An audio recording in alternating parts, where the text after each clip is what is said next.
ताली बजाओ। Thank you.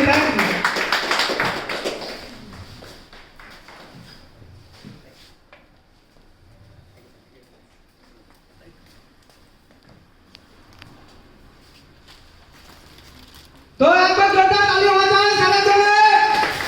Thank you sir, thank you sir. हमें टेस्टिमनी का देवें sir. Yes sir, thank you.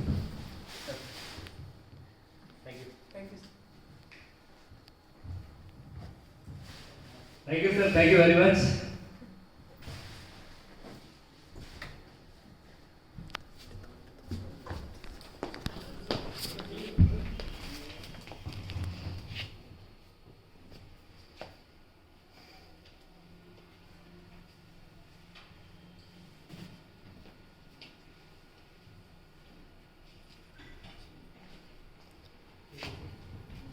Thank you. नमस्कार सर। नमस्कार। नमस्कार।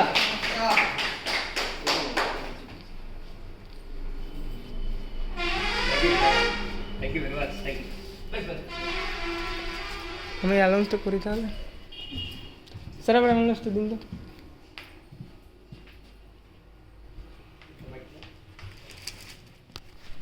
तो আমাদের মাঝখানে স্যারকে সম্মানিত করবে, ফুল মালা দিয়ে সম্মানিত করবে the great achievers of mister Sanjay Patra sir.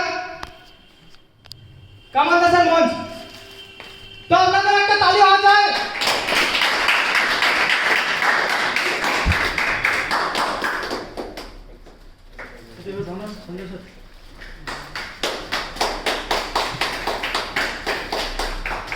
তো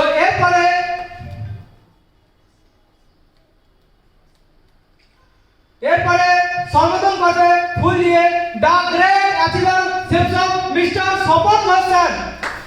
কামাল স্যার মঞ্চ। তো আপনাদের একটা তালি হওয়া যায় জোরদার।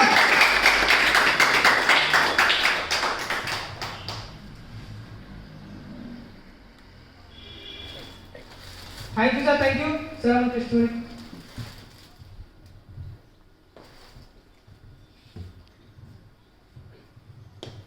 So thank you very much. এই আপনাদের ফুলমালা বুকে এই যে মান সম্মান দেখে অ্যাকচুয়ালি বহুত প্রাউড ফিলিং করছি। আর ভগবান করুন আপনাদের জীবনে এই দিনটা বহুতই জলদি আসে।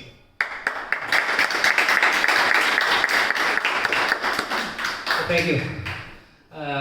বাই দ্য ওয়ে, আমার নাম এসপি মাইতি আর আমি এখানকার ছেলে। ললাটে আমাদের বাড়ি, গ্রামের বাড়ি ললাট। আর আমি ইন্ডিয়ান আর্মিতে জব করি as a army officer posted as from সিকিমে। তো এখন তো অফিসার আমি একটু পিছনের কথা বলবো। মানে গরিব ঘরে জন্ম হয়েছিল ওয়ার্ডে, তো গ্রামের ধুলাই সবাই জানে। ললাটে গেছেন ওয়ার্ডে কেউ? হ্যাঁ। তো ওইখানে আমার বাড়ি। তো 10 ক্লাস টুয়েলভ পরে আমি আর্মিতে জব করি। জব করার পরে 20 বছর কন্টিনিউ জব করি। 20 বছর জব করার পরে আমাকে, আমি যখন পুনাতে পোস্টিং দিই তখন আমাকে একজন বন্ধু বলে कि सर आप क्या अपना लाइफ चेंज करना चाहते हैं क्या? हिंदी बोलते पारें একটু সবাই?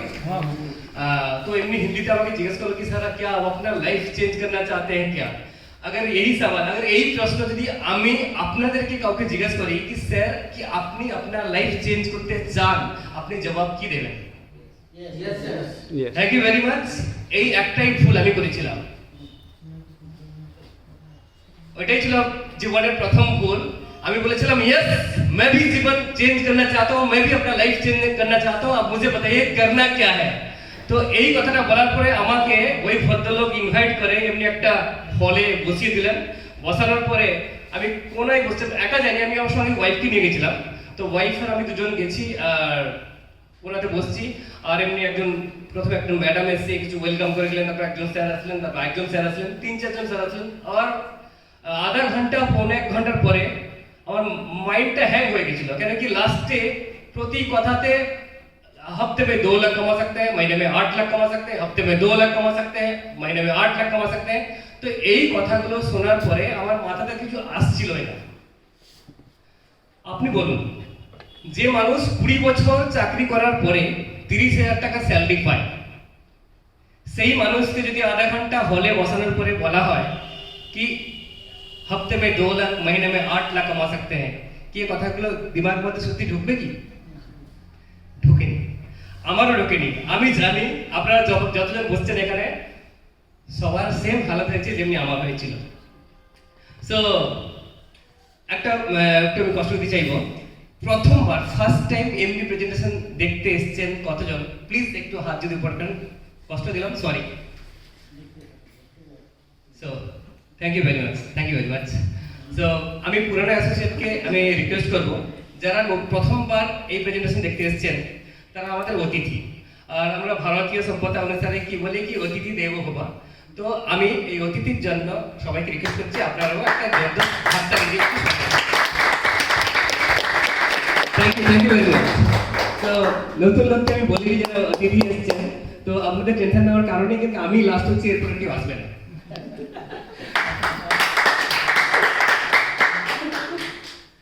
তো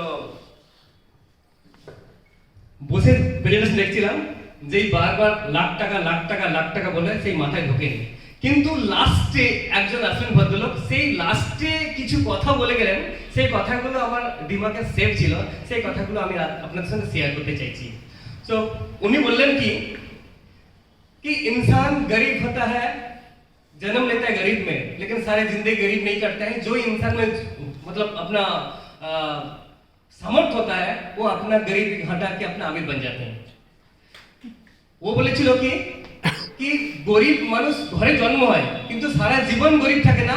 ওদের যদি কর্মক্ষমতা থাকে, যদি সোর্স থাকে, যদি সমাজে অপরচুনিটি পায়, ওই অপরচুনিটি দেখে ওরা আগে হিস্ট্রি লিখে দেয়। এমনি কত এক্সাম্পল দিয়েছিলাম, কেন কি আমরা ম্যাক্সিমাম লোক এখানে যতজন আছি মিডল মধ্যমবর্গীয় পরিবার থেকে বিলং করছি। এই মধ্যমবর্গীয় পরিবারে কি হয় কি আমাদের বাবা দাদা মা ভাই বোন সবাই একটাই কথা বলে কি বড় হয়ে একটা চাকরি করলে জীবন কেটে যাবে। এই স্বপ্নটা নিয়ে আমরা বড় হই, আর বড় হওয়ার পরে যদি চাকরি পেয়ে যায় তো বাবা কলার উল্টা করে চলে কি আমার ছেলে চাকরি পেয়ে গেছে। আর যারা চাকরি করেন তারা নিশ্চয়ই জানেন কি একটা চাকরিওয়ালা লোক কত পায় আর কত বাঁচে আর কত খরচা হয়ে যায়। খাস করে যারা বাইরে ট্রান্সফার জব করে ওদের সঙ্গে কিছু বাঁচেই না। যারা স্টেটে থাকে এক জায়গায় থাকলে হয়তো কিছু বাঁচতে পারে, কিন্তু ওদের স্বপ্ন সীমাবদ্ধ থাকে। মানে যেমন লক্ষ্মণ রেখা টেনে দেয়, ওই লক্ষ্মণ রেখার মধ্যে সারা জীবনটা কেটে যায়। যেমন হয় না গাই ভেঁস বেঁধে দেয় একটা রশ্মি দিয়ে, ঘাসের মধ্যে ও চারদিকে ঘুরে ঘুরে গাছটা খায়, ওই যে একটা সার্কেল বেড়ে যায়। সেম চাকরিওয়ালা জীবীর লোকের মধ্যে এটাই হয়, ওদের স্বপ্ন তো থাকে কিন্তু ওই স্বপ্নটা একটা সীমারেখার মধ্যে বাঁধা রাখে, ওটা কখনো ভাঙতে ব্রেক করতে পারে না। কিন্তু সোচের যদি চেঞ্জ করতে পারে তাহলে সবকিছু হতে পারে। লাইফে সাকসেসফুল হতে গেলে সোচ চেঞ্জ করতে হয়। এইটা আমিও শিখেছি এখানে এসে, এর আগে আমিও জানতাম না মেদিনীপুরের মানুষে কতটা সোচ আগে ছিল। ম্যাক্সিমাম লোক জানবে কি পড়াশোনা করার পরে কোনো একটা চাকরি পেয়ে গেলে সেটাই ভালো কথা, আর চাকরির জন্য কি না করতে হবে কি করতে হবে তার জন্য অনেক মাথা ঘামিয়েছি, অনেক চপ্পল ছিঁড়েছি, কিন্তু ভগবানের অসীম কৃপা ছিল কি আমি জব পেয়ে গেছিলাম, তাই বেঁচে গেছি। এরপরে চাকরির পরে যখন আমি পুনাতে গেলাম, পুনাতে আসার পরে যখন হলে বসার পরে আমার চোখ খুললো কি সত্যি তো চাকরিতে স্বপ্ন পুরা করা যেতে পারে না, চাকরিতে মানে জীবিকা নির্বাহ হয়ে যাবে। 3 সন্ধ্যা ভাত ডাল সবজি রুটি, আর ছেলে মেয়ে বড় হওয়ার পরে ওদেরকে একটা চাকরি জব বা একটা ঘর বেড়ে যেতে পারে, কিন্তু এর বেশি কোনো চাকরিতে করা সম্ভব নয়। কিন্তু লাইফে যদি স্বপ্ন পুরো করতে হয় তাহলে চাকরিটা আমাদের জন্য সহি ট্র্যাক না। So you have to take your chance, সেটা আমাকে বলেছিল। তো চেঞ্জ কেমন করবো? সিম্পল কথা বললো কি এই প্রেজেন্টেশনটা দেখে, এই প্রেজেন্ট দেখার পরে বললো কি করতে কি হবে, কি শপিং তো আমরা সবসময় করতে থাকি। আজকে অনলাইন হয়েছে, কদিন আগে দোকানে গিয়ে করতাম, এখন অনলাইন হওয়ার পরে সময় বেঁচে যাচ্ছে, পয়সা সেভ হয়ে যাচ্ছে, অনলাইনে সবাই শপিং করছি। তো অনলাইনে শপিং করলে কত দোকান চেঞ্জ করতে থাকি আমরা। তো ভাবলাম যদি একবার দোকান চেঞ্জ করে নিই তো আমি কোথায় রাস্তায় চলে যাব, রাস্তায় তো যাচ্ছি না। তো একবার চেষ্টা করে দেখা কেন যাক না। তো চেষ্টা করে দেখার জন্য একটা আমি চান্স নিলাম যে ঠিক আছে কি নিতে হবে। তো যেমন প্রদীপ স্যার বহুত সুন্দর একটা স্কুল স্টুডেন্ট হচ্ছে, আমি তো থ্যাংক ইউ বলবো প্রদীপ স্যারকে, এখন অনেক ভালো থ্যাংক ইউ। স্টেজে শো করলো, ফার্স্ট টাইম করেছে। প্রদীপ স্যার বলছিল কি স্যার আমি স্টেজে তো কোনোদিন বলিনি, একদম অনলাইন 1-2 বছর থেকে তো অনলাইন চলছে সব কিছু, স্টুডেন্টদের পড়াশোনা অনলাইনতে, মানে বাইরে অফলাইনে কিছু হচ্ছিল না। তো আমাকে বলছিল কি স্যার আমি তো ফার্স্ট টাইম করেছি, অনেক ভুল হয়ে যাবে আগে। অনেক থ্যাংক ইউ প্রদীপ জি, অনেক ভালো করেছো, থ্যাংক ইউ ভেরি মাচ। তো এটা একটা পার্সোনাল ডেভেলপমেন্টের কোর্সও হয়, যাতে 10 জনের সামনে কথা বলা একটা কলার মধ্যে কাউন্ট হয়। তো অনেক ভালো করে বলেছে প্রদীপ। যেমনি বলে কি সব প্রোডাক্ট আছে আমাদের সঙ্গে, wellness product, education product, health product, ওই প্রোডাক্টের মধ্যে একটা বিজনেস ভলিউম ফিক্স থাকে। আর আমাদের যে সেফশপ কোম্পানি পয়সা যে লাখ লাখ টাকা দিচ্ছে, সেটা একটা বিজনেস ভলিউমের জন্য দিচ্ছে। বলছে 200 বিজনেস ভলিউমের কোনো একটা প্রোডাক্ট যদি আমি এখান থেকে কিনে নিই, পয়সা দিলাম, জিনিস পেয়ে গেলাম, টেনশন খতম। পেলাম কি? পেলাম একটা সফট জিনিস, অনেক সফট, সেটা হচ্ছে সেফশপ অপরচুনিটি। সেই অপরচুনিটি থেকে একটা মানুষ জিরো থেকে হিরো হতে পারে, ইফ ইউ বিলিভ। সেটা পসিবল কখন হবে?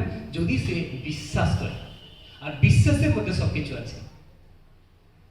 আমি বিশ্বাস করেছিলাম যে দেখি এতজন যে বলছে তো ঝুট তো হবে না, যদি জবের সঙ্গে সঙ্গে এতজন এত পয়সা কামাতে পারে, তো আমি একবার চেষ্টা করে কেন দেখে নিচ্ছি না। বাংলাতে ফ্লুয়েন্টলি আসছে না কেন কি, আজকে দীর্ঘদিন বাইরে থাকার পরে হিন্দি আর ইংলিশে প্রেফার করছি বলে একটা অসুবিধা হচ্ছে। স্যার আপনি মিক্সার করে বলুন। So thank you very much.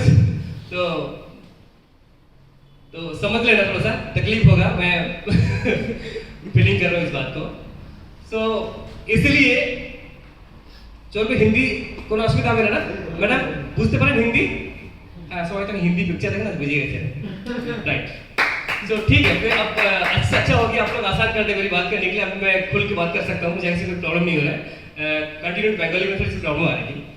सो मुझे सर ने बोला कि जिंदगी में सफल होने के लिए सिर्फ इंसान को सोच और माहौल, ये दोनों चीज अगर चेंज कर लेते हैं तो सफल हो सकता है। Thank you. तो सोच कैसे चेंज किया जाए? कि बोलते हैं कि कोई भी इंसान आज जो सफल हुआ है वो अपना सोच परिवर्तन किया था, सोच चेंज किया था, इसीलिए सक्सेस है। एक इंसान थे इंडिया में, आप जानते हैं सब लोग, वो इंसान अपना पढ़ाई लिखाई करने के लिए गया था इंग्लैंड, बैरिस्टरी पढ़ने के लिए, वकालती करने के लिए, और वो ट्रेन में चल रहे थे। ट्रेन में चलते चलते क्या हुआ, अंग्रेज कहा कि ये ट्रेन हमारी है, हमने बनाया है, और तुम काले हो इंडियन, तुम कहां फर्स्ट क्लास ट्रेन में बैठ के जा रहे हो, तुम नीचे जाओ। उन्होंने कहा नहीं सर, आई हैव टिकट्स, मेरे पास टिकट है, मैं जा सकता हूं। बोले नहीं, तुम काले हो, तुम नहीं जा सकते हो। उन्होंने, उस गोरे लोगों ने, 4 लोगों ने पकड़ के वो आदमी को बाहर निकल के फेंक दिया। जब वो इंसान बाहर गिरा ट्रेन से, तब वो सोचा था कि तेल लेने गया बैरिस्टरी, हे गोरे तूने आज मुझे ट्रेन से बाहर निकाला है, एक दिन ऐसे आएगा मैं तुझे भारत से बाहर निकालूंगा। वो इंसान का नाम था मोहनदास करमचंद गांधी। आप बताइए, वो इंसान अगर वो उस दिन सोच परिवर्तन नहीं किया होता तो आज हम लोग क्या करते? वो अकेले डंडे के सहारे में, लाठी के सहारे में निकल पड़ा, और उनके पीछे लाखों करोड़ों लोग साथ दे दिया, और आज हम लोग आजाद हो गए, आजाद घूम रहे। नहीं होता, वो सोच अगर परिवर्तन नहीं किया होते तो आज भी हम कहीं ना कहीं नील की खेती कर रहे होते, रविंद्र के साथ में। एक इंसान पेट्रोल पंप में पेट्रोल भरते थे, वो सोचा यही हमारा लाइफ है। आज भी देखते हैं बहुत सारे लोग भरते हैं, उन्होंने ये कहा कि यही हमारा लाइफ है, लेकिन सोचा कि अगर मैं लगातार यही काम करूंगा तो शायद मैं लाइफ में कुछ नहीं कर पाऊंगा, मुझे कुछ हट के करना चाहिए, मुझे कुछ अलग से करना चाहिए। तो उन्होंने और कुछ धंधा शुरू किया, बहुत सारे धंधा शुरू किया, उनमें फेल्यूर हुआ, गिरा, फिर उठा, फिर काम करना शुरू किया, और वो करते करते आज वो इंसान भारत की सबसे अमीर आदमी बन गया, वो है धीरूभाई अंबानी। एक इंसान बस में कंडक्टरी करते थे, बस में कंडक्टरी, टिकट लो, पैसा लो, टिकट दो, ये करते करते 30 साल 35 साल लग गया था। लेकिन एक मौका मिला पिक्चर बनाने की, और वो साउथ का हीरो बन के दिखाया। क्या नाम है? रजनीकांत, सब जानते हैं। सोच परिवर्तन करने से अगर इंसान देश की हालत चेंज कर देते हैं, अपना फ्यूचर बदल लेते हैं, क्या हम और आप थोड़ा सा सोच परिवर्तन करके अगर हम अपना लाइफ को हम सिक्योर नहीं कर सकते हैं क्या? कि हम परिवर्तन कर सकते कि नहीं कर सकते? हम जानते हैं कि हम गरीब घर में पैदा हुए, हम जानते हैं कि हम गांव से आए, हम जानते हैं हमारा रंग काला है, हम जानते हैं हमारे पास अच्छा कपड़ा नहीं है, लेकिन सोच तो हम परिवर्तन कर सकते हैं कि आज नहीं कल, आज एक दिन अच्छा तो हो ही जाएगा। अगर यही सोच अगर आप अपना परिवर्तन कर लेते हैं, मैं यकीन के साथ कह सकता हूं सामर्थ्य में आके एक दिन ऐसे होगा कि सभी लोग आप इस स्टेज पे होंगे, आपके जगह पे लोग बदल जाएंगे। Thank you very much, thank you. लेकिन जब हम हॉल में बैठ रहे थे तो बहुत सारे फ्रेंड थे साथ में, तो उन्होंने बोला यार ये दो लोगों की जो फंडा है वो समझ में नहीं आ रहा है, ये कैसे हो पाएगा, दो लोग कैसे बताएंगे? तो मुझे जो समझ में आया कि दो लोगों को आपको ज्वाइन नहीं करानी है, दो लोगों को ज्वाइन नहीं करानी है, आपको हमारी समाज में शुभचिंतक बनना है। शुभचिंतक क्या बनना है कि आपका आसपास में, अड़ोस पड़ोस में, पड़ोसी में, फ्रेंड में अगर कोई लोग आगे बढ़ना चाहते हैं तो उनको ये कहना है कि भाई साहब अगर आप आगे बढ़ना चाहते हैं तो एक प्रेजेंटेशन जाके देख लो, शायद आपको रास्ता मिल जाए। इतना कहने में, इतना कहने से अगर वो इंसान प्रेजेंटेशन देखते हैं और उनकी बात क्लिक हो जाती है दिमाग में कि यार ये तुम्हें चाहिए था। दो लोगों को इंफॉर्मेशन देने से अगर मैं लाख रुपया कमा सकता हूं तो कौन मना करेंगे? और इसी तरह से इंफॉर्मेशन शेयर करते जाओ तो काम हो जाएगा। मुझे ये बताया, लेकिन मेरे फ्रेंड ने कहा नहीं होगा तो क्या होगा? मैंने सोचा हो गया तो क्या होगा? नहीं होगा सोच के उन्होंने इस बिजनेस ज्वाइन नहीं किया, क्योंकि हमारा साथ में जॉब करते हैं। आज वो एक मोटरसाइकिल हीरो होंडा में आज भी चलते हो, मैं देखा हूं, उस दिन 2-3 साल पहले मिला था मुझे। लेकिन मैं अपना टेस्टिमनी बताऊंगा कि एक छोटा सा गांव से उठ के आए थे और कहां से कहां पहुंच गए। सिर्फ फर्क पड़ता है सोच चेंज करने से। अगर सोच हम चेंज कर लें तो सच में जिंदगी के साथ साथ हम समाज भी परिवर्तन कर सकते हैं, देश को भी हम चेंज कर सकते हैं। अगर हम अपना मेदिनीपुर डिस्ट्रिक्ट में अगर हम सभी लोग एक एक्स्ट्रा रोजगार करें, सभी लोग, सब तो जॉब करते हैं, मैं जानता हूँ, तो कोई खेती में काम करते हैं, कोई जॉब करते हैं, लेकिन जॉब के साथ, खेती के साथ साथ अगर एक्स्ट्रा इनकम करें 10,000, 30,000, 50,000, 1 लाख, 2 लाख, 5 लाख अगर एक्स्ट्रा इनकम करें तो आप मुझे बताइए हमारा मिदनापुर में गरीब लोग रहेंगे क्या? नहीं रहेगा। लेकिन आज के डेट में अगर वेस्ट बंगाल में से देखा जाता है कि बर्धमान को अपग्रेड डिस्ट्रिक्ट माना जाता है, और सबसे पिछड़ा हुआ माना जाता है मिदनापुर को। जाता है कि नहीं? क्योंकि बर्धमान अपग्रेड इसलिए है कि सबसे पहले बर्धमान में কলকারখানা যত ছিল সব বেশি বসে ছিল, ম্যাক্সিমাম লোক ওখানে জব লেগে গেছে। लेकिन মেদিনীপুরে এমনি কোনো সিচুয়েশন মানে নেই, তাই আমরা গরিব আছি মেদিনীপুরের লোক। কিন্তু আমরা চাইছি এখন কি মেদিনীপুরের লোক বর্ধমানের চেয়ে আগে বাড়াতে চাই। এর জন্য আমাদের সবাইকে এটা শিখতে হবে। Thank you. এর জন্য আমাদেরকে সবাইকে এটা শিখতে হবে, সবাইকে স্বরোজগারের জন্য মানে প্রেরিত করতে হবে কি নিজে রোজগার করো, বেশি পয়সা রোজগার করো। কিন্তু এই যে লাইফে শুধু লোক পয়সাকেই চেনে আর কাউকে চেনে না। আপনাকে যদি লাখ টাকা থাকে, করোড় টাকা থাকে, সবাই আপনাকে স্যালুট করবে। আপনি যদি এমনি রাস্তায় যান কেউ আপনাকে জিজ্ঞেস করবে না, সিম্পল। কারণ নিজের ভাইও জিজ্ঞেস করবে না, রিলেটিভসও জিজ্ঞেস করবে না। রিলেটিভস যদি ফোন করেছেন যে ভাই আমার তো অনেক প্রবলেম পড়েছি, তো বলে আর টাওয়ার পাচ্ছি না, কেটে দেবে। এটা রিয়েল কথা হচ্ছে। তো সেই সমস্যাগুলো যদি আমাদের লাইফে সবার কাছে থাকে, সেই সমস্যার সমাধান কি আছে? সমাধান হচ্ছে আমরাই, সমাধান হচ্ছে সেফ শপ। এই সেফ শপ কে যদি আমরা সব আপনাতে পারি, আমি জানি, আমি গ্যারান্টির সঙ্গে বলছি কি মেদিনীপুরে 2 থেকে 3 বছরের মধ্যে গরিব লোক থাকবে। ইউপিতে চন্দ্রসি বলে একটা জায়গা আছে, আমি গেছিলাম যখন কাজ করতে। ওখানে আমাদের চেয়ে গরিব লোক ছিল, মানে খেতে কাজ করতো সবাই। কে দুধওয়ালা থেকে উধার নিয়েছিল প্রোডাক্ট কেনার জন্য, কেউ কম বিক্রি করে, কেউ এমনি অন্য লোকের থেকে 2 টাকা 3 টাকাতে লোন নিয়ে, কেউ গয়না বন্ধক রেখে, মানে 4-5-10 হাজার টাকা প্রোডাক্ট কেনার জন্য এত পয়সা ছিল না ওদের কাছে। তো এমনি করে প্রোডাক্ট কিনে বিজনেস জয়েন করেছিল। আজকে আপনারা যদি কখনো অনলাইনে মিটিং আসেন, আমি দেখাবো কত লোক ছিল। ওদের আগের ফটো আছে আমার কাছে, আমি ওদের বাড়িতেও গেছি। আজকে যদি ওদের স্ট্যাটাস দেখেন তো জমিন আসমানের লাগবে এখান থেকে। আজকে চন্দ্রসি জায়গাটা মনে রাখবেন, চন্দ্রসিতে আজকে 90% লোক আছে সাকসেসফুল হয়ে গেছে সেফ শপের দৌড়ায়, মানে কাজ করাতে। So thank you. তো এইটা হচ্ছে দেশকে বদলানোর জন্য আমাদের একটু ঝুঁকি নিতে হবে, দিলে আমরা সমাজকে দেশকে সঙ্গে সঙ্গে নিজের ফ্যামিলিকেও আপডেট করতে পারবো। হ্যাঁ, এখন কথা বলি কি, সেফ শপে আসার পরে আমি কি করলাম, পয়সা দিলাম, জিনিসপত্র পেয়ে দিলাম অনলাইনে। জিনিসপত্র পাওয়া করে আমি তখন দুটো স্যুট প্যান্ট কিনেছিলাম, 7,872 টাকা দিয়ে দুটো স্যুট প্যান্ট কিনেছিলাম। যে এমনি স্যুট, আজকে পুরো স্যুট পরছি পুরো, আগে তো আমি স্যুট পরতাম না, আগে আমাদের ইউনিফর্মে কাজ চলে যেত ম্যাক্সিমাম। তো এই দুটো স্যুট লেন্থ কেনার পরে আমি করেছিলাম এই দুটোকে, একটাকে দুটো প্যান্ট সিলিয়েছিলাম, স্যুট না সিলিয়ে একটা স্যুট লেন্থকে দুটো প্যান্ট সিলিয়েছিলাম, আর একটা রাখা ছিল আমার সঙ্গে। তো সেই সময় ভাই ফোটার সময় ছিল, আমার সালা গেছিল বাড়িতে, তো সালাকে ওয়াইফ বললো কি চলো তুমি একটা নিয়েছো, একটা ভাইকে দিয়ে দাও, সবাই তো ভালোবাসে না ভাইকে। তো মানে 101% ইউটিলাইজ হয়ে গেছিল, একটা সালাকে গিফট করে দিয়েছিলাম আর একটা আমি দুটো প্যান্ট কিনে নিয়েছিলাম। তো সেই তো প্রোডাক্ট কিনলাম পয়সা দিয়ে আর 100% ইউজ করলাম, পেয়ে গেলাম সেফ শপ अपॉर्चुनिटी। আমাকে सीनियर बोल लो कि सर ट्रेनिंग होता है, कभी कभी आ जाइएगा, अगर आप ट्रेनिंग में आएंगे तो आपको पता चल जाएगा किस तरह से काम करना है, क्या लोगों से बोलना है, कैसे हाथ मिलानी है, कैसे रेस्पेक्ट करनी है, कैसे स्माइलिंग फेस बनानी है, ये सारे चीज ट्रेनिंग में मैंने सीखा हूँ।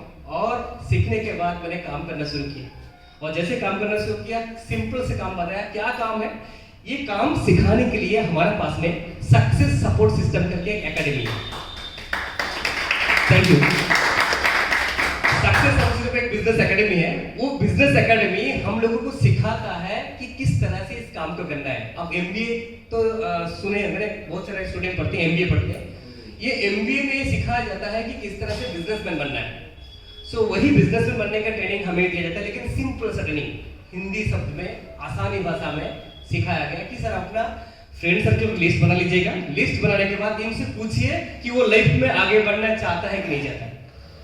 अगर वो हाँ बोलता है तो उनको इनवाइट कर लेना, अगर ना बोलते हैं तो छोड़ देना। इतना मुझे सिखाया था। और मैं अपना दोस्त को पूछने लगा कि भाई लाइफ में आगे बढ़ना चाहता है क्या, तो मुझे एक भी ऐसे प्लानिंग नहीं मिला जो बोला नहीं मुझे नहीं बनना है मुझे आगे।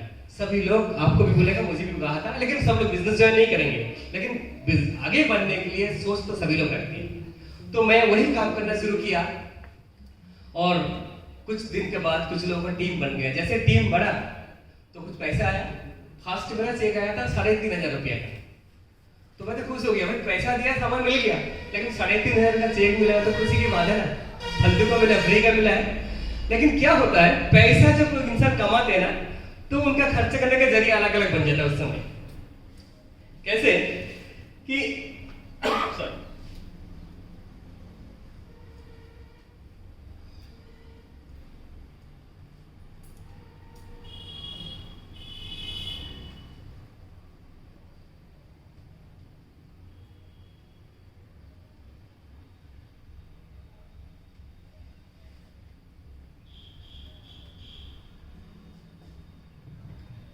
एक স্লাইড আমি দেখাবো আপনাদেরকে।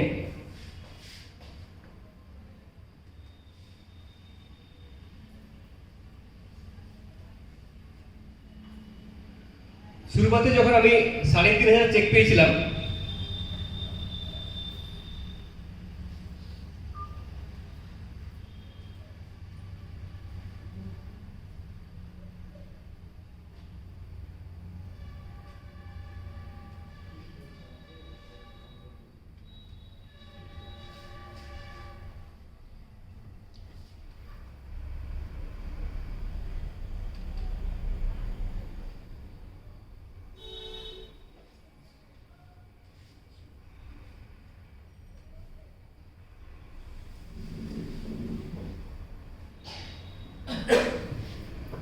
जब इंसान के पास पैसा आता है ना तो सपना बड़ा हो जाता है। तो जैसे कि अगर आपके पास थोड़ी सी पैसा है तो अगर किसी के घर में मोटा टीवी है तो बोले यार मोटा टीवी चेंज करके एलसीडी लगा लेते हैं, होता है कि नहीं होता है? बाइक है, काला धुआं निकल रहा है फिर भी चेंज नहीं करते, बोले इसका आवाज बहुत मुझे प्यारा लगता है इसलिए चेंज नहीं करना है। लेकिन थोड़ी सी जैसे पैसा आ जाएगा उस बाइक को बिक के दूसरा स्कूटी लेके आ जाते हैं। ये होता है क्योंकि पैसा इंसान का सोच को बदल देता है। जैसे जैसे पैसा आता है तो हर इंसान अपने आप को अपग्रेड करने की कोशिश करते हैं, वो पैसा खर्च करते हैं। तो ठीक इसी तरह से मैंने सबसे शुरुआत में 3,500 कमाया तो मेरे पास अंजलि फिल्टर था हुआ करते थे उस समय, अंजलि फिल्टर वाटर फिल्टर। तो हमने सोचा कि अगर मुझे फालतू कुछ पैसा मिलेगा तो मैं आरओ लगाऊंगा, नहीं तो कि जैसे काम से चली जाए। और मैंने 3,500 के साथ में और थोड़ी सी पैसा लगाया कि मैंने केंट का आरओ लगाया था उस समय, केंट। फिर मैंने क्या किया, मेरे पास लैपटॉप नहीं हुआ करते थे, मेरे पास कैमरा भी नहीं हुआ करते उस समय। तो उससे पहले मैं जो कैमरा यूज करता था, ये जो स्लाइड में दिखा रहा हूँ मैं आपको, ये हॉटशॉट का कैमरा था, प्रीमियम का था। तो ये 600 रुपए के मैं कैमरा खरीदा था, इससे काफी दिन चला। रील कोडक कंपनी का रील लगा तो बहुत मस्त फोटो आता था। लेकिन जब हम देखते थे सभी के हाथ में होता था सोनी का साइबर शूट कैमरा, तो हम कहीं कहीं फीके लगते थे, यार मेरे पास नहीं है, सबके पास है।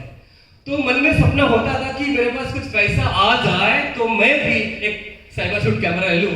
और मैंने इस बिजनेस में काम किया। काम करने के बाद ड्रीम बनाया, गोल बनाया, और मैंने 15,000 रुपया कमाया। और 15,000 रुपया कमाने के बाद मैंने एक कैमरा खरीदा था। घड़ी की अगर बात करें, हम तो सब लोग पहनते, पहले वो टिक टिक वाला घड़ी आता था 10 रुपये वाला प्लास्टिक का, चाइना वाला, वो हम घड़ी यूज करते थे। लेकिन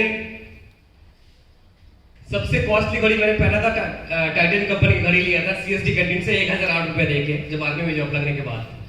इसके बाद उससे महंगा वाला घड़ी हमने नहीं खरीदे थे। लेकिन सेफ शॉप में आने के बाद, सेफ शॉप कंपनी में आने के बाद मैं एक जो मैं घड़ी मेरे वाइफ ने गिफ्ट किया था सीको कंपनी का, ये 30,000 की घड़ी। लेकिन थैंक यू, लेकिन ये तो 30,000 की है। आज की डेट में जो मैं घड़ी यूज करता हूँ वो मैंने पहन के रखा हूँ, रेडो कंपनी की घड़ी है जो 78,000 की है। Thank you. गाड़ी की अगर बात करें ना, हमारे पास एक पल्सर बाइक हुआ करते थे पहले, टैंकी ऊंचा वाला, और हम लोग 4 लोग हैं, हम मियाँ बीवी और 2 बच्चे हैं। मेरे वाइफ थोड़ी सी कमजोर है। जब हम अपना एक बच्चे को टैंकी के ऊपर बैठाते हैं, एक बच्चे को बीच में और वाइफ पीछे रहता है ना, तो आधा गिर जाते हैं, ऐसे सिचुएशन हो जाते हैं। लेकिन वैसे चल रहे थे, ऐसे बहुत चल रहे थे, बहुत मस्ती चल रहे थे। लेकिन आज भी मैंने आते समय देखा, एक लोग जा रहे थे, उनको देख के मेरे अपना छवि याद आ गया कि मैं भी ऐसे करता था करके। तो यहाँ भी बहुत से लोग ऐसे चलते हैं, 4 लोग 2 बच्चे के लेके बाइक में चलते हैं, तो मैं भी ऐसे चलता था। लेकिन तकलीफ तो होता था, लेकिन क्या करें, मजबूरी के ना महत्व गंदी, ऐसे कोई उपाय था नहीं कि सैलरी उतना नहीं मिल जाएगा कि गाड़ी भी ले लो, बाइक भी ले लो, स्कूटी भी ले लो, ऐसे हो नहीं सकता है, क्योंकि घर भी देखना है, परिवार को पैसा देना है। तो मैंने सपना बनाया, मैंने ड्रीम बनाया कि अगर मैं एक स्कूटी खरीद लेता हूँ तो एक बच्चे के साथ बीवी चला जाएगा, एक बच्चे के साथ मैं चला जाऊंगा। नहीं तो हमेशा मेरा बच्चा जो है ना बेटा, वो मेरे साथ जाने के लिए इनकार करते थे, बोलते नहीं जाओ पापा। बोले क्यों? जब मैं टैंकी में बैठूंगा मेरा सर पे मारोगे आप, क्योंकि मैं सर पे नहीं मारूंगा तो एक्सीडेंट हो जाएगा, तो रास्ता नहीं दिखता था। Thank you. तो ये सिचुएशन था, तो मैंने 60,000 रुपया कमाया, बिजनेस में काम किया, 60,000 रुपीज कमाया, और मैंने फिर ये होंडा का डियो कंपनी का मैं स्कूटी लिया। लेकिन आज तो शौक की बात है, आज जो मैं बाइक यूज करता हूँ, आज मेरे पास 5 बाइक है टोटल। 5 बाइक में से एक तो यहाँ पे ऑलरेडी ललाट जो घर मेरा वैसे यहाँ एक बाइक है। मैं जहाँ पे कोलकाता में फिलहाल रहता हूँ, प्रेम सर अभी गए थे मेरे घर में, ये प्रेम सर, तो वहाँ मेरा 3 बाइक है। एक मेरा पूना में फ्लैट है, वहाँ एक बाइक है। एक मेरा रांची में घर है, रांची में एक बाइक है। मैं जहाँ जाता हूँ अपना एक बाइक खुद यूज करता हूँ। तो ये है, जब कहीं कार पे अच्छा नहीं लगता है, वाइफ बोलते हैं चलो बाइक में घूमेंगे, तो आज मेरे पास ये है थंडरबर्ड, ये अपना एनफील्ड कंपनी का एक कॉस्टली बाइक में से आती है, जो 1,70,000 रुपये दे के लिया था मैंने यहाँ से। लेकिन समस्या क्या हो गया था, जब हम स्कूटी लिया था कि वाइफ ने एक बच्चे के लेके चल लेते थे और मैं अपने एक बच्चे के साथ चल लेते थे, हम दोनों मियाँ बीवी अलग हो गया था, तो मजा नहीं आ रहा था। बोला यार बीवी एक साइड में, मियाँ एक साइड में, मजा नहीं आ रहा था, ऐसा होना चाहिए। तो हमने प्लान बनाया कि अगर मेरे पास एक कार आ जाए तो मजा आ जाएगा। तो कार के लिए फिर हमने ड्रीम बनाया, हमने काम किया, मेहनत किया, और मैंने आज जो मैं चलता हूँ वो 15 लाख का होंडा सिटी का है। लेकिन ये तो शेप सब का काम करने से हुआ है, नहीं सब पॉसिबल नहीं था। लेकिन गाड़ी में नहीं, अगर मैं ये कहूँ कि आज कहीं भी मैं जर्नी करता हूँ तो बाई एयर ही करता हूँ, मैक्सिमम बाई एयर करता हूँ। मिनिमम ट्रेन में, जहाँ अगर ट्रेन की जगह मतलब बाई एयर ना हो, फैसिलिटी ना हो, तो वहाँ मैं ट्रेन कैटेगरीज को यूज करता हूँ। लेकिन हाँ, मैं आपको फोन की बात बता दूँ कि सबसे पहले मेरे पास ना एक सैमसंग गुरु फोन था, बहुत गाना होते थे, बहुत अच्छा लगता था उस समय। 1200 रुपये का फोन लिया था, अच्छा गाना चलते थे। और एक बार क्या हुआ, उस समय नोकिया कंपनी का फोन निकला 4110, जिसमें से कैमरा हुआ करते थे। और मैंने उस समय दिल्ली में था और 4500 रुपये देके फोन खरीद लिया। जैसे फोन खरीद के घर लेके गया और घर में शुरू हुआ महाभारत। उसका रीजन ये था कि वाइफ ने कहा कि जब तुम्हारे पास ऑलरेडी फोन है तो 4500 रुपया खर्च करने का क्या जरूरी था। लेकिन बात सही है, हम तो कमाते खर्चा तो वही करते हैं ना, तो संस्था चलाने की रिस्पॉन्सिबिलिटी उनकी होती है। लेकिन वैसे जो भी है प्रॉब्लम था, इसलिए सब लोग चाहते हैं कि मिनिमम खर्च से चल जाए तो अच्छा है। लेकिन वही वाइफ ने मुझे पहले फिर एक फोन ला के दिया। ये जो ये वाला फोन है, ये छोटा वाला है, इसमें से 5S करके नाम है, वो 45,000 करके मैंने फोन लिया था, 45,000 एप्पल की। और आज की डेट में मेरे वाइफ जो फोन यूज करते हैं वो 20 वाले हैं। ये है 8 प्लस एप्पल 8 प्लस, जो 88,000 रुपीज दाम था। 19 साल हो गए। लैपटॉप की अगर बात करें, मैंने बोलते लैपटॉप हुआ नहीं करते थे। जब हम 35,000 रुपया कमाए थे, सबसे पहले ये लैपटॉप लिया था अपने HCL एमी का। लेकिन आज सब पूरा करने के लिए मैं यूज करता हूँ 2 लाख रुपये का लैपटॉप, आपके सामने है।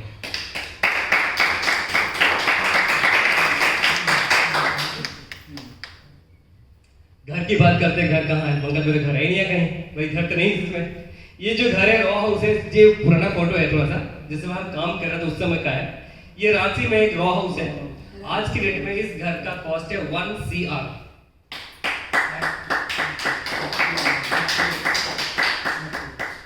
और ये मेरा फ्लैट है पुणे का, एक 2 BHK फ्लैट है जो 50 लाख पे लिया था मैंने।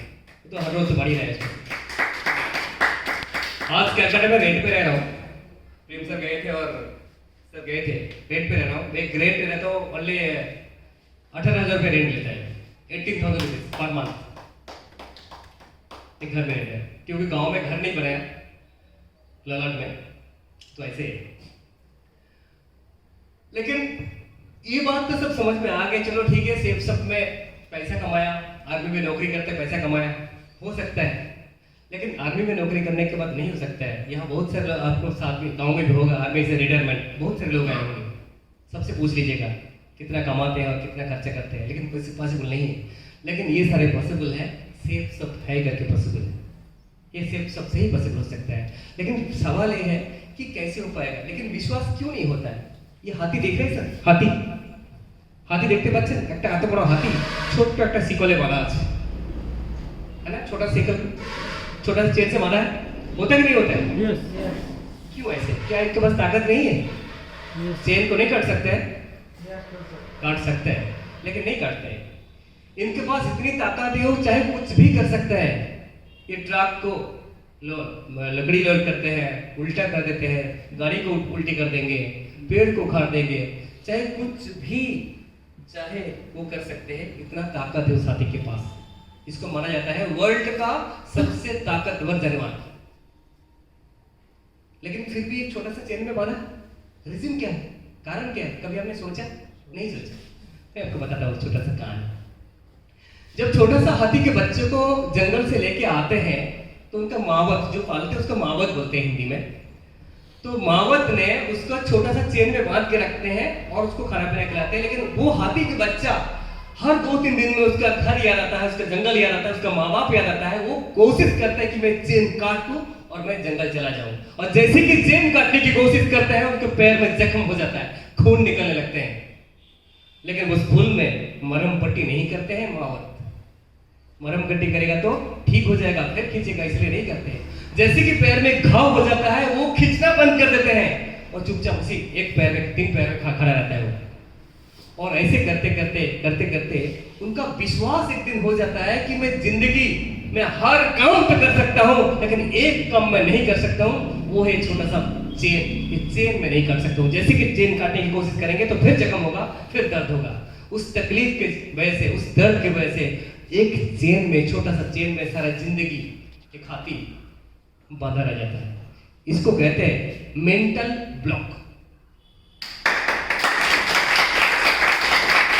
लेकिन थैंक यू, लेकिन अगर उस हाथी का कान में जाके बोल दे कि भाई तू काट सकता है, तेरे में ताकत है, तू कर सकता है, कर लेगा।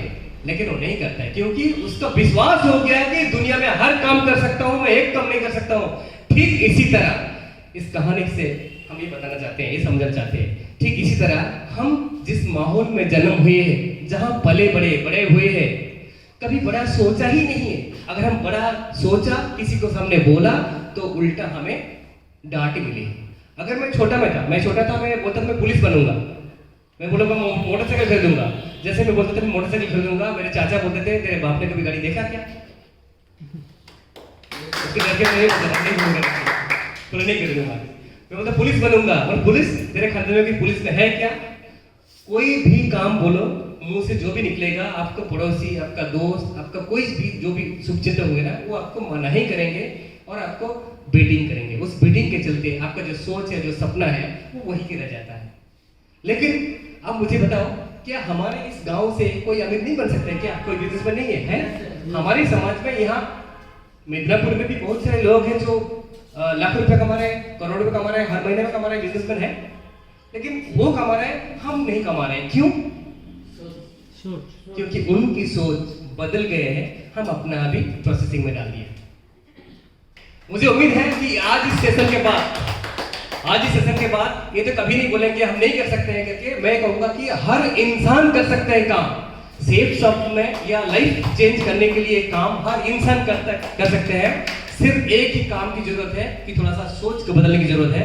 जो हम हर रोज बोलते हैं पैसा नहीं है, तकलीफ है, दुख है, तकलीफ है, ये शब्द हम नहीं बोलेंगे। तकलीफ है फिर भी बोलो कैसे? अच्छा है। अगर आप हर समय अच्छा है, खुश है बोलते हैं तो लॉ ऑफ अट्रैक्शन आपके साथ देता है और अच्छा में आ जाते हैं। Thank you. सो कोशिश करें अच्छा है बोलने के लिए, और इस तरह से हम अपना मेंटल ब्लॉक को खत्म कर सकते हैं और अपना लाइफ में आगे बढ़ सकते हैं। लेकिन दूसरी एक पॉइंट था इस बिजनेस ज्वाइन करने के पीछे कि आज हम लोग जो काम कर रहे हैं, जॉब कर रहे हैं, वो जॉब भी ट्रेडिशनल जॉब है। और जो आज प्रदीप सर ने करीब आधा घंटा 45 मिनट हमको बताया, वो क्या था?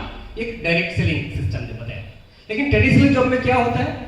ट्रेडिशनल जॉब में होता है कि जैसे ब्लू वाला चार्ट देख रहा है, ये ब्लू वाला चार्ट जो है ये वर्क की है और रेड वाला मनी की है। यानी आप अगर एक साल 8 घंटा और 30 दिन ही काम करते हैं तो आपको तनख्वाह मिलती है, मतलब सैलरी मिलता है, और रेड वाला सैलरी। और एक साल नहीं, अगर आप 5 साल करेंगे तो आपको वही 30 दिन ही करना पड़ेगा, तो जगह तनख्वाह मिलेगा। आप 3 साल कर लीजिएगा, 5 साल कर लीजिएगा, 10 साल कर लीजिएगा। अगर आप 15 साल नौकरी करते हैं, 15 इयर्स या 20 इयर्स नौकरी करते हैं, तो नौकरी में आपको काम कभी भी कम नहीं होगा। आपको 8 आवर्स 30 डेज ही करना पड़ेगा, 30 डेज ही करना पड़ेगा, तो जगह सैलरी मिलेगा। हाँ, सैलरी थोड़ा बढ़ सकता है, डीए बढ़ जाएगा, लेकिन जितना सैलरी बढ़ेगा उतना महंगाई बढ़ जाता है। बचेगा कुछ नहीं है, बचेगा उतना ही जितना। लेकिन जिस दिन आप नौकरी छोड़ देंगे, आपका काम खत्म, पैसा मिलना भी खत्म। मिलता है क्या? मुझे जहां तक आइडिया है, आज की डेट में सेंट्रल गवर्नमेंट जॉब में से रेलवे है और डिफेंस है। इस रेलवे और डिफेंस में पेंशन है, बाकी किसी में नहीं है पेंशन, है ना? Yes sir. किसी में पेंशन नहीं है। कि पहले पेंशन मिला करता था, अभी पेंशन भी नहीं है। यानी काम नहीं तो इनकम भी नहीं है। लेकिन आज जो अपॉर्चुनिटी आपके सामने रखा है हम लोगों ने, जिसके बारे में प्रदीप सर ने आपको डिटेल्स बताया, वो एक नया सिस्टम है। इस सिस्टम को थोड़ी सी समझने की जरूरत है। अगर थोड़ी सी समझ लेते हैं, ये काम आसानी से कर सकते हैं। इससे क्या होगा, जैसे आप देखिए, कोई भी नया काम आप शुरू करते हैं तो आपके सामने वो काम पर्वत की तरह लगता है। सब लोग के साथ ऐसे होता है। कोई भी नया काम शुरू करेंगे, अगर मैडम को पूछे कि पहले रोटी कैसे बनाए थे, वो बोलेगा इंडिया का मैप बनाए थे पहले, बोला ना। जब रोटी बनने गए थे, आज रोटी बनाते बिल्कुल चंदा मामा की तरह गोल रोटी बनता है ना, लेकिन फर्स्ट दिन जब शुरू किया थे तब कैसे बना था? सबका सोचो, ऐसे था ना। हर इंसान कोई भी काम करते हैं, शुरुआत में मुश्किल होती है, लेकिन वही काम अगर लगातार करते, समझ लेते टेक्निक, तो आसानी से हो जाता है। तो आपको इस बिजनेस को मान लो 6 मंथ आपको ट्रेनिंग लेना है, और 6 मंथ आपका पैसा नहीं मिलेगा, यही सोच लेके आपको काम करनी है। जैसे कि मान लो आपने 6 महीने काम किया, काम बहुत किया, बहुत सारे लोगों को प्रेजेंटेशन दिखाया, बहुत सारे लोगों को आपने इंफॉर्मेशन दिया, लेकिन 6 महीना काम करने के बाद मिनिमम मान लो 10 लोगों का टीम बना। जैसे कि 10 लोगों का टीम बनता है, 5 पेयर होता है और 5,000 रुपया आता है, यानी पैसा बहुत कम आया। काम इतना, पैसा ओनली इतनी छोटी सी है। लेकिन मजे का बात है, जो आपके साथ 10 लोग आया है, वो 10 लोग नेक्स्ट 6 मंथ में अगर वही सेम काम करता है, यानी 10-10 लोगों को रिकमेंड करते हैं, तो आपका टीम 100 हो जाता है। और 100 होने से क्या होगा, यहाँ देखिए आपका जो मैं बात बताने वाला हूं, आपका यहाँ काम कम हो रहा है, पैसा बढ़ रहा है। जैसे जैसे आपका समय बढ़ेगा, आपका जो खुद का जो वर्कलोड है वो कम होगा। नेक्स्ट 6 महीना में आपका और थोड़ा टीम बड़ा हो जाता है, तो आपका काम और कम हो जाता है, इनकम और बढ़ जाता है। और इस तरह से 3 साल 4 साल आप काम कर लेंगे, तो एक दिन ऐसे आएगा जिसमें आपका वर्क हो जाएगा 0 और इनकम हो जाएगा सिर्फ पैसा ही पैसा। ये है डायरेक्ट सेलिंग सिस्टम का ये खास बात जो मैं बताने की कोशिश कर रहा हूं। लेकिन ट्रेडिशनल काम में जितना आप लगाएंगे समय उतना ही होगा, जितना आप नहीं करेंगे तो आप वहीं स्टॉप हो जाएगा। यहाँ आपको काम करने की जरूरत नहीं है। आज मैं हूँ यहाँ घर पे बैठा हूँ, मेरे लिए 9,000 लोग काम कर रहे हैं। आज मेरे लिए 9,000 लोग काम कर रहे हैं। आप मुझे बताइए, आप एसपी माइटी नौकरी करें या ना करें, एसपी माइटी बाथरूम जाए तब भी लोग काम कर रहे हैं, एसपी माइटी सो रहे हैं तब भी लोग काम कर रहे हैं। तो अगर मेरा 9,000 लोगों की टीम है, मैं कहीं भी रहूं, कुछ भी करूं, मैं ना भी रहूं, तब भी मेरे अकाउंट में पैसा आएगा।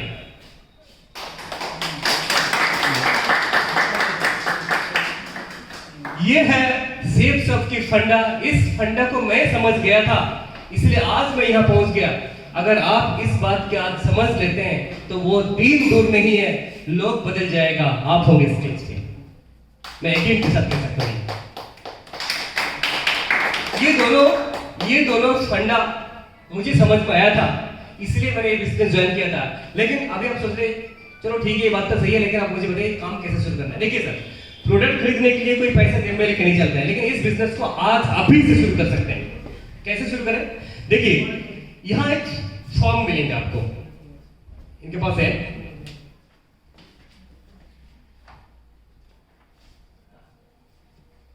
ये फॉर्म है, इसका नाम है डाटा फॉर्म। ये डाटा फॉर्म लिखा है, लेकिन मेरी नजर में, अगर मैं मेरी नजर से कहूं तो ये मेरा जिंदगी बदलने वाला फॉर्म है।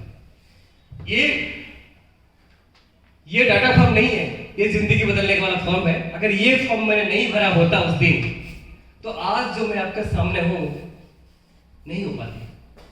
आज मेरे पास ना होते होंडा सिटी का, ना होते मेरे पास 1 करोड़ का घर, ना होते मेरे पास 50 लाख का घर पुणे का, ना होते मेरे पास एप्पल के फोन, ना होते मेरे पास एप्पल के लैपटॉप, ना होता मैं आपके सामने इतने सारे फूल माला, इतने सारे बुके, इतने सारे माइक, कुछ भी नहीं होता। सिर्फ एक ही कारण में हो पाया कि मैंने इस फॉर्म को फिलअप किया था उस दिन। भगवान ने एक साथ बुद्धि दे दिया था मेरे दिमाग में कि तू भर दे, आगे मैं हूं। सो ये फॉर्म 500 रुपए लिया था मुझे, लेकिन 500 रुपये आपको लगा कि बहुत ज्यादा है। किसी घर में बर्थडे पार्टी होती है, बियर बार में जाते हैं, बर्गर खाने जाते हैं, पिज्जा खाने जाते हैं, 500 रुपये ऐसे उठ जाते हैं। हुआ कि नहीं हुआ? इस 500 रुपया से क्या हो जाएगा, मैं ये सोचा। लेकिन घर तो होता है, पैसा अगर खर्च हो जाता है, कोई भी खर्चा करना नहीं चाहता, लेकिन खर्च होता है तो प्रॉब्लम होती है। लेकिन मैं आपको बताना चाहूंगा, देखिए ये हम अपने छोटा बच्चे को हम वैक्सीन लगाने के लिए लेके जाते हैं, 500 रुपए लेते हैं, वैक्सीन BCG वैक्सीन लगाओ या कुछ भी लगाओ, पैसे भी लेते हैं, और बच्चे को बुखार भी आता है, फीवर होते हैं।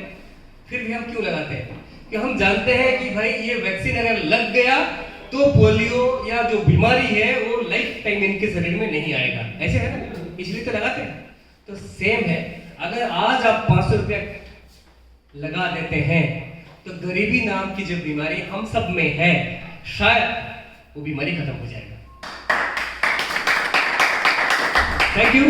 लेकिन इस फॉर्म भरने से मोटा मोटा 3 फायदा है, मैं वो आपको बता दूं।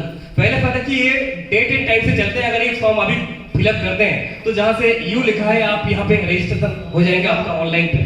और मान लीजिएगा अभी टाइम है, टाइम कितना है सर? अभी 5 550 पे आपने ये फॉर्म भरा और 555 पे जिन्होंने फॉर्म भरा तो वो यहाँ पे आ जाएंगे और 555 पे 55 पे जो भरा वो यहाँ पे आ जाएंगे। इस तरह से नेटवर्क हुआ। इसके बाद इन्होंने हमारा साथ सबके साथ मिलकर काम करेंगे 6 महीना 1 साल या 2 साल काम करने के बाद मान लो इनके साथ अगर ये फर्स्ट पर्सन के साथ अगर 100 लोगों का टीम होते हैं, अगर सेकंड पर्सन के साथ अगर 100 लोगों का टीम होते हैं तो ये फर्स्ट पर्सन कितना पैसा कमाएंगे? 50,000। ये कमाएंगे 50,000। लेकिन आपने 5 मिनट पहले डिसीजन लिया था, आप यहाँ पे आ गया, आपका अकाउंट में आएंगे 1 लाख रुपया, डबल जस्ट। ये है फॉर्म की फायदा, सीनियरिटी की फायदा। तो मैं तो ये कहूंगा कि जाने से पहले सीनियरिटी फॉर्म जरूर भर के जाए, ये आपका लाइफ का बहुत बड़ा एक फायदा दिला सकते हैं। सेकंड थिंग, लेकिन कुछ लोग ऐसे सोचते होंगे कि सर अभी मैं ऐसे डिसीजन नहीं ले पाया हूँ, मैं पूछूंगा, अपना भाई से पूछूंगा, अपना बीवी से पूछूंगा, अपना फ्रेंड से पूछूंगा, अपना मौसी का लड़का बहुत समझदार है उससे पूछूंगा तो जाके भरूंगा। ऐसे बहुत से लोग सोचते हैं, लेकिन सही है, किसी समझदार इंसान से पूछ के डिसीजन लेना अच्छी बात है, ये भी मना नहीं करूंगा मैं अपनी नीति पर। किंतु आप एक बात बताइए मुझे, आज यहाँ अंदर इस हॉल के अंदर जो हो रहा है, जिनसे आप पूछेंगे क्या वो बता पाएंगे यहाँ क्या हुआ? मैम बता पाएंगे? नहीं बता पाएंगे। यानी यहाँ क्या हुआ अगर उनसे पूछते हैं तो नहीं बता पाएंगे, तो वो कैसे डिसीजन ले सकते हैं कि यहाँ क्या हुआ करके? सिंपल सी बात है, अगर मान लो आपके बच्चे का तबीयत खराब है, आपके सामने 3 अफसर है, एक डॉक्टर है, एक इंजीनियर है, एक सीए है, तो आप किसके पास लेके जाएंगे बच्चे को? डॉक्टर पास ले जाएंगे। लेकिन अगर आप सीए का पास ले जाते हैं, वो क्या आइडिया दे पाएंगे? नहीं दे पाएंगे। सेम प्रॉब्लम ये है कि हम आपका अगर मन में कोई सवाल आएंगे, कोई क्वेश्चन आएंगे, तो यहाँ जितने लोग हैं, लीडर्स है, ये हमारे डॉक्टर से मान लीजिएगा, ये आपका सवाल का जवाब ये दे सकते हैं। अगर मुझे पूछ सकते हैं कि मैती सर आप एक छोटा सा गांव से उठ के आप यहाँ तक पहुंचे हैं, सिर्फ सब इतने पैसे भी कमाए, इतना सारे मान सम्मान कमाया, इज्जत कमाया, एसपी मैती यूट्यूब में सिर्फ सर्च करेंगे तो मिल जाएंगे बहुत सारे वीडियो मेरा जो बहुत सारी जगह में शो करने जाते हैं, वहाँ का अपलोड किया हुआ है। तो हम ही बता पाएंगे या हमारा जो लीडर्स लोग ये बता पाएंगे कि किस तरह से आप काम करके यहाँ से सक्सेस हासिल कर सकते हैं। लेकिन अगर ये काम दूसरे किसी से पूछेंगे तो वो नहीं बता पाएंगे। अगर आपको कार लेना है तो एक से वाले से मत पूछिए सर मैं कौन सी कार लूं।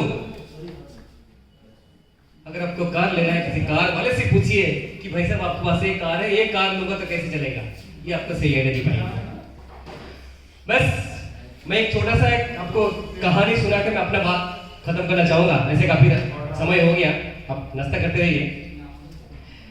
कहानी बहुत अच्छा सा है और समझिएगा, बहुत अच्छा लगेगा आपको। इस डिसीजन के ऊपर मैं बोलता हूँ कि लोग इंसान जो डिसीजन लेते हैं, कभी बाद में लेते हैं, कभी पहले लेते हैं।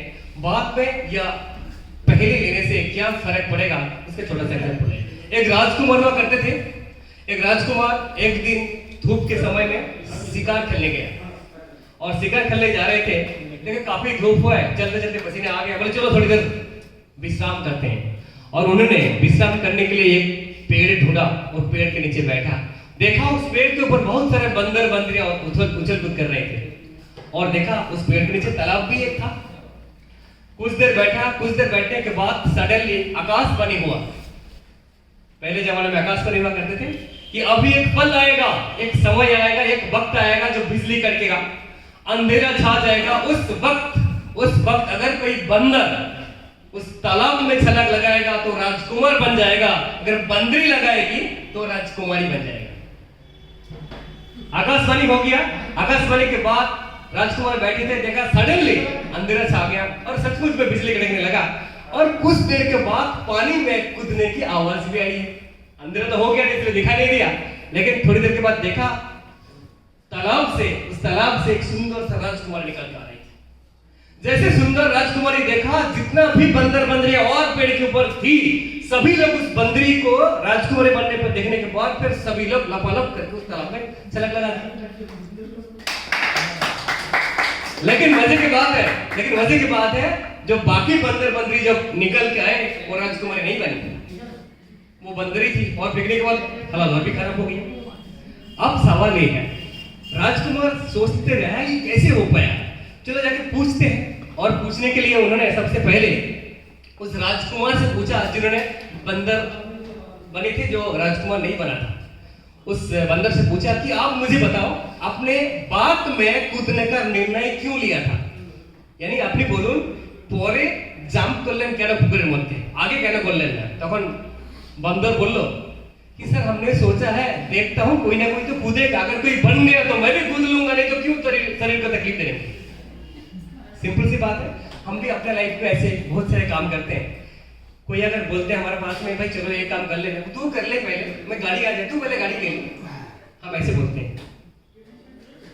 लेकिन थैंक यू, लेकिन क्या है उस राजकुमार ने फिर उस राजकुमारी से पूछा जो बंदरी थी पहले, उनसे पूछा कि आप मुझे बताइए ऐसी कौन सी बात आपको अच्छी लगी जो आप मजबूर हो गया पहले पानी में कूदने के लिए। तो राजकुमारी ने क्या कहा, सुनना चाहोगे आप सब? यस। जोर से सुनना चाहेंगे? यस। उस राजकुमारी ने कहा कि देखिए सर, हम तो बंदर थे, बंदरी थे, हर रोज कितनी बार हम उछल कूद करते करते पानी में कूदते थे। आज जब आकाशवाणी हुआ था उन्होंने ये कहा था कि तुम आज कूदोगे तो राजकुमारी बनोगे, ये तो नहीं कहा कि केंचुआ बनोगे, बिल्ली बनोगे, सांप बनोगे। एक बार कूद के देख लेती हूँ, बन गया तो ठीक है, नहीं तो बंदरी तो हुई।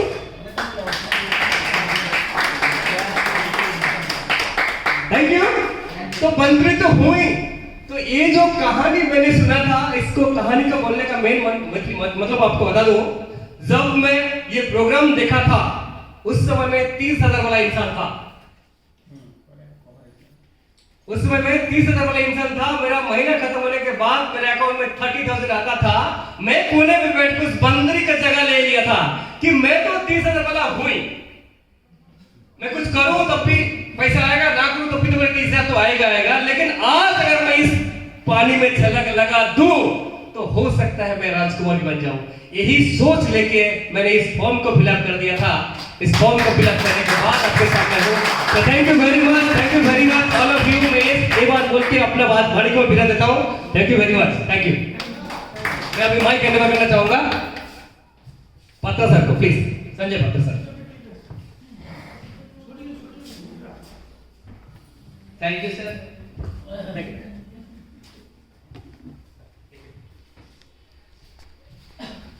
নমস্কার স্যার, আরেকবার বলার জন্য আমাকে অসংখ্য ধন্যবাদ স্যারকে। যে লাইভ ভাগবত গীতা যে আমরা সবাই জানি, আমরা হচ্ছে হিন্দু শাস্ত্র মতেই আমরা আজ পর্যন্ত চলেছি। কোনটা তোমার? শাস্ত্রপাঠ আমরা সবসময় করি, কেন শাস্ত্রপাঠ না, না, না, সংসার হ্যাঁ, পরিবার মাইতি স্যার। সবসময় ভালো থাকে। এরও কারণ রয়েছে, আমরা সনাতন ধর্মের বিশ্বাসী। আমরা সনাতন ধর্ম যদি আমরা প্রচার করি আমাদের কোনো ক্ষতি আছে? আমরা যদি সনাতন ধর্মের প্রচার করি ভগবান একটু হলেও আমাদের মাথায় হাত দেবে। সারা লাইফ